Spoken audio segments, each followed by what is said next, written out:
Kislev, c'est une date très importante et qui concerne le Admour Haïm-Tsaï, dont nous avons parlé déjà hier. Après être devenu rabbi, il décida de déménager à Lubavitch. À cette époque, les chassidim avaient l'habitude, une coutume de donner de l'argent aux rabbis, une coutume qui s'appelle le Mahamad. Avant le déménagement à Lubavitch, les chassidim ont donc donné une somme assez importante de ce Mahamad-là. Au lieu de l'utiliser pour lui-même, une fois arrivé à Lubavitch, le Admour Haïm-Tsaï va décider de donner cet argent à la tzedaka. Il va créer un groupe de 3 personnes pour distribuer cet argent aux pauvres. Il écrivit une lettre à un des parents pour lui expliquer comment il avait pu donner une somme aussi importante, 3000 ou 4000 roubles, à des juifs en Eretz Israël. De nombreuses années plus tard, le fils de cet homme trouva la lettre. Il était très contrarié contre le Admour Haïm-Tsaï, car il sentait que quelque chose de négatif s'était produit. Il modifia très soigneusement les chiffres de la lettre pour dire 103 000 ou 104 000 roubles. Puis, il montra la lettre au gouvernement. Il leur expliqua que le Admour Haïm-Tsaï devait prévoir de se rebeller contre le gouvernement. C'est pour cela qu'il avait collecté autant d'argent. Il envoyait de l'argent au gouvernement turc, qui à l'époque gouvernait en Eretz Israël, et qui était un ennemi des Russes à l'époque. Il expliqua également que la taille de la synagogue du Admour Haïm-Tsaï était semblable à celle du Beth Amikdash, donc il devait vouloir devenir roi. C'était bien sûr une accusation qui était non fondée, mais voilà, le Admour Haïm-Tsaï va donc être emmené en prison. Mais lorsqu'il arriva là-bas, on va le traiter avec beaucoup de respect. On lui permit de dire des mahamarim, des discours, en chemin vers la prison. Et quelques semaines plus tard, ils vont informer le Admour Haïm-Tsaï qu'ils avaient décidé qu'il n'avait rien fait de mal et qu'ils le libéraient, le Yud Kislev, comme aujourd'hui. De manière similaire à ce que nous savons sur le Yud Tet Kislev, lorsque le Admour Haïm-Tsaï était en prison, c'est à cause d'un kitroug, c'est-à-dire une accusation dans le ciel contre la chassidoute du Admour Haïm-Tsaï.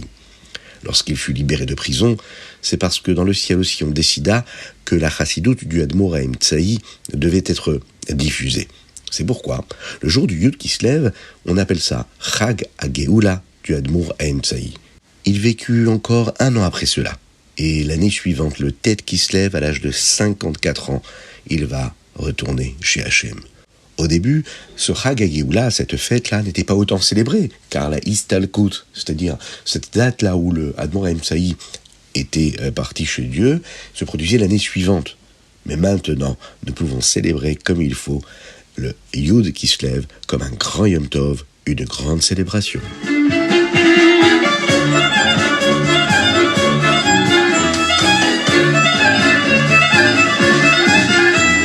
Aujourd'hui, Yud Kislev 5784, bonjour à toutes et à tous, infiniment heureux de vous retrouver pour partager avec vous le Chitatu du jour. Je vous rappelle que vous pouvez le partager aussi avec vos amis, afin de faire profiter encore d'autres personnes et d'étudier cette Torah-là que Dieu nous a donnée. Vous avez la possibilité d'envoyer vos dédicaces, c'est très important, sur le WhatsApp du 06 61 76 87 70, mais également sur chitat.fr. Commençons par notre Chumash, Parashat Vayetze. Aujourd'hui, nous sommes dans le Chamishi. Yaakov, on le sait, va s'enrichir avec les moutons et les chèvres qui naissent même si Lavan essaye de le tromper, et Hachem lui dit de retourner en Eretz Israël. Lavan voulait que Yaakov reste pour qu'il puisse recevoir plus de brachot grâce à Yaakov. Mais Yaakov, lui, ne le voulait pas. Alors Yaakov dit, « J'ai beaucoup travaillé pour toi. Tu m'as donné seulement quelques animaux à surveiller. Maintenant, il y a tellement d'animaux parce qu'Akadosh Baruch Hu t'a béni grâce à moi. Jusqu'à présent, je n'ai travaillé que pour toi et j'ai laissé mes enfants se débrouiller pour avoir de la parnassa. Mais je veux m'assurer que mes enfants pourront économiser de l'argent pour plus tard. Alors, je ne peux plus travailler gratuitement. » Lavan va demander ce qu'il devait donner à Yaakov. Et là, Yaakov lui dit, « Tu n'as pas besoin de me payer quoi que ce soit. Faisons simplement un marché pour que je puisse garder certains des moutons et des chèvres. Je prendrai les moutons et les chèvres qui sont de couleurs différentes de l'habitude. D'habitude, les chèvres sont noires ou brunes. Eh bien, je prendrai celles qui ont de grandes ou petites taches. D'habitude, les moutons sont simplement blancs. Eh bien, je prendrai ceux qui sont bruns ou noirs. » Yaakov va faire des bâtons rayés ou tachetés et les plaça près de l'eau. Quand les animaux regardaient les bâtons, beaucoup de leurs bébés naissaient rayés ou tachetés. Le Zohar, d'ailleurs, nous enseigne que c'est ainsi que Yaakov a fait la mitzvah des téphilines. Mais bien sûr, spirituellement, puisqu'il y avait ces rayures-là noires. Quand Lavan vit que beaucoup des moutons et des chèvres qui naissaient appartiendraient à Yaakov, il décida de changer les règles pour qu'il n'y en ait plus. Mais Yaakov arrangea simplement les choses différemment, et avec l'aide d'Hachem, les bons types d'animaux ont pu naître. À partir de là, Yaakov va s'enrichir énormément. Avec tous ses moutons et ses chèvres, il décida d'en vendre certains pour acheter des servantes, des serviteurs, des chameaux, des ânes. Les fils de Lavan étaient jaloux et vont dire à Lavan que Yaakov le volait. Yaakov pouvait voir que Lavan n'était pas tellement content de ce qui se passait qu'il en était jaloux. Hachem va donc dire à Yaakov de retourner en Eretz Israël, et c'est là que Yaakov va appeler Rachel et Léa et leur dit « Je vois que votre père n'est pas très heureux de ce qui se passe.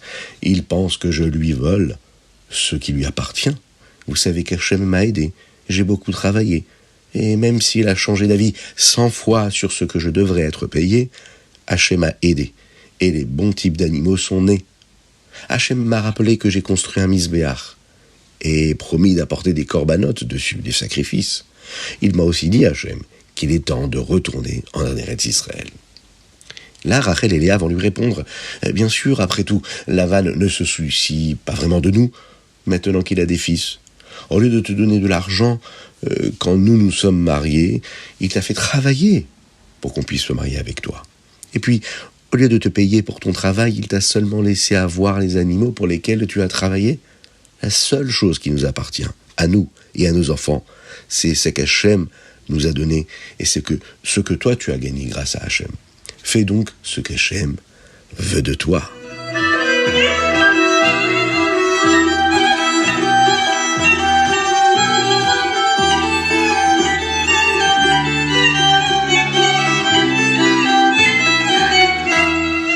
Tehillim, aujourd'hui les Tehillim, nous lisons du Nun et au Nun Tet.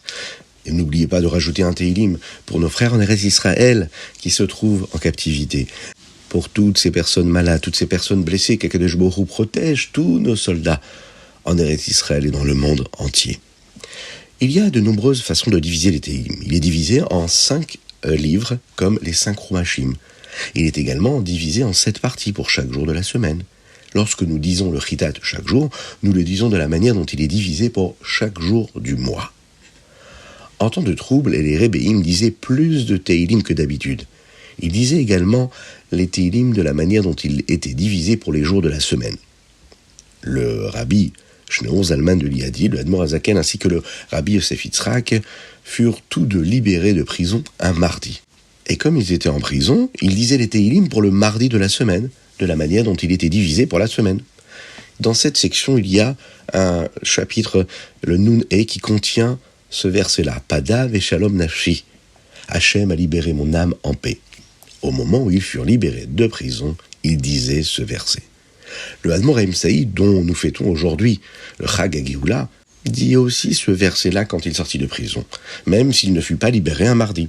Sa Géoula, sa libération eut lieu le Yud qui se lève, et le premier chapitre pour le Yom Yud d'aujourd'hui contient les mots Pada Beshalom Nafshi.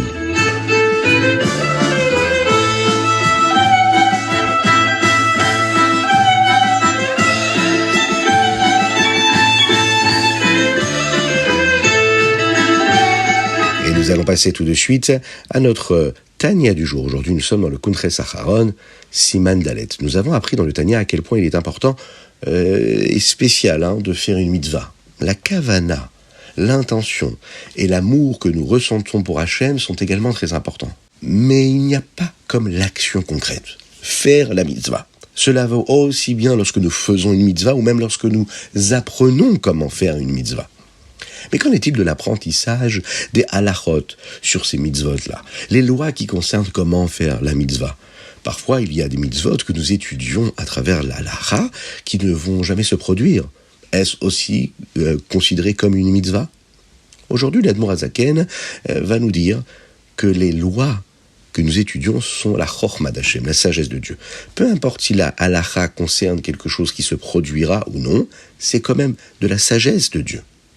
Et nous ne pouvons pas obtenir ces forces si spéciales simplement en ayant la kavana, en ayant une intention et en nous sentant proches d'Hachem.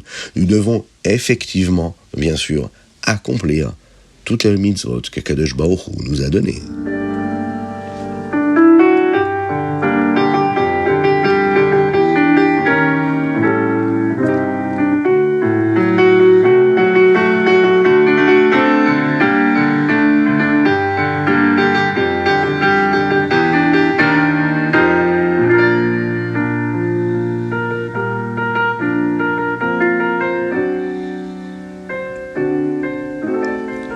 Yom Yom.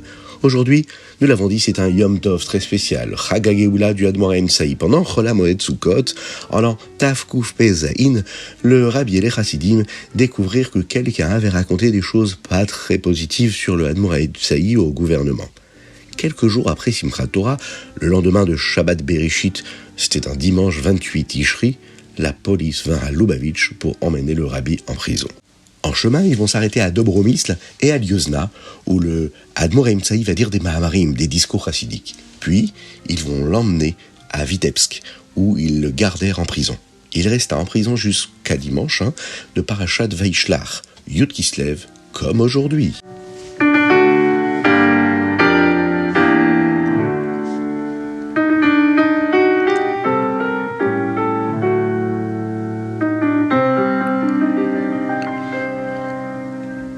Le Rambam. Mais avant cela, avez-vous pensé à mettre des petites pièces dans la tzedaka? Parce qu'une petite pièce dans la tzedaka, et Mashiach arrivera. Dans le Rambam d'aujourd'hui, nous en apprenons davantage sur les types de touma, d'impureté, où une personne rend d'autres choses impures. Dans le 7e chapitre, on nous enseigne ce qui est considéré comme midras. Partout où une personne avec l'un des types de touma corporelle se penche, s'assoit ou chevauche, eh bien il devient un avatouma, très impur, de sorte qu'il peut rendre beaucoup d'autres choses impures aussi.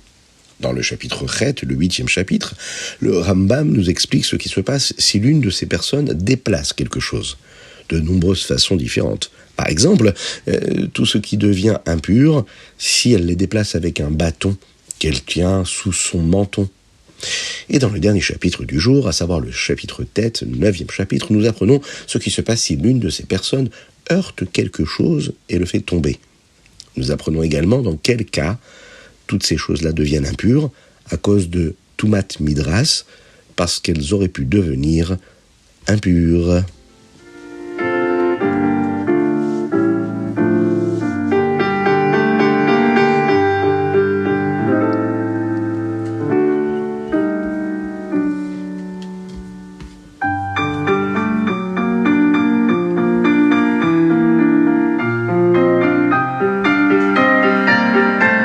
Et voilà, c'était le Chitat du jour. J'espère que vous avez passé un bon moment. Je vous invite à le partager avec vos amis, à l'écouter, à le diffuser autant que possible. Je vous souhaite de passer une excellente journée. Que Dieu vous bénisse et qu'il vous protège, qu'il vous inonde de lumière et qu'il fasse disparaître l'obscurité de ce monde-là, qu'il nous envoie le Mashiach, qu'il envoie la joie et la gaieté sur tous les visages de chacune et chacun d'entre vous. Qu'Akadosh Baruch Hu vous bénisse comme il se doit. N'oubliez pas d'envoyer vos dédicaces sur chitat.fr.